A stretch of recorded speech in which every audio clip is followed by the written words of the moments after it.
going to start off by introducing, well, myself. I'm Ken Coles, General Manager of Farming Smarter.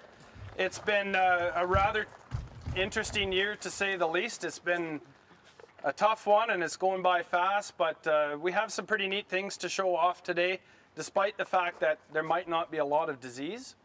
But just in case there is, we can talk about diseases with our pathologist. Dr. Mike Harding here is with Alberta Agriculture out of Brooks. And we have Dr. Shama Chatterton with Ag Canada out here in Lethbridge. So we're going to keep this pretty informal, so make sure that you engage in the conversation, ask questions. We like to have the feedback as much as possible so that it's not boring, and there's always some things to learn. So to start it off, I've actually gone through the Alberta Agriculture has a great website with weather stations. And I've gone through sort of some of the key areas across southern Alberta. Who's the driest out there? Did you just hear me say southern Alberta? This is pretty dry, but yeah, let's keep it southern Alberta. You win a donut. You're cheating, man. You heard me talking about that earlier. Go eat 2 donuts now. He shouted out Brooks. Brooks is actually right. Right now we're at 25% of normal precipitation based on the 30-year long average. But to couple that up, they're also 23% above normal in heat. So that's one thing that's sort of a 1-2 punch that we've had this year. I think we started off with great soil moisture reserves, but on average we're well below. Everyone knows we're well below normal on precipitation, but we're probably about 25% above normal on heat, which is going to just double the impact of the extra moisture, unless heat's a limiting factor. So if we went over to Pincher Creek, any guesses on where we are? Give me a percentage for moisture. You think they're wetter than normal? Okay. Hey? 80. That's it? Think they're bang on? Okay, I've been hearing anecdotally that they're above normal, but according to the ACES weather station, they're at 67% of normal. How about for heat? You can have a donut, by the way, Barb. You're close. Any ideas heat-wise? 110. Okay. So heat, they're actually the record for above normal. They're at 145% of normal for heat units.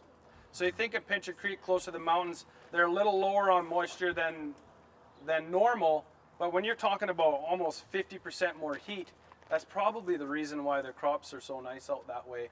Not really that they're getting a lot more moisture, they're getting more heat than normal. So as we go across from there, Lethbridge, we're at 48% normal precipitation, but we're 124% heat units. And you'll actually see that in a few minutes why we've got dryland grain corn. Well, despite the fact that we've had 50% of our precipitation, the corn looks amazing. The heat's probably a big factor. As soon as you get to Bow Island, that's where we drop off to we're about 38% for Bow Island and Medicine Hat. We actually lost all of our research trials in Medicine Hat. And a lot of it was because of the drought, but we also had some other problems in the spring. Any guesses what we had? Yeah. That's one thing that was really amazing this spring that a lot of people didn't notice. There was 2 major frosts in May, but the problem was it was so dry that the dew point was like -7 or -8. So we had -3, -4 frosts, and we didn't literally see the white frost.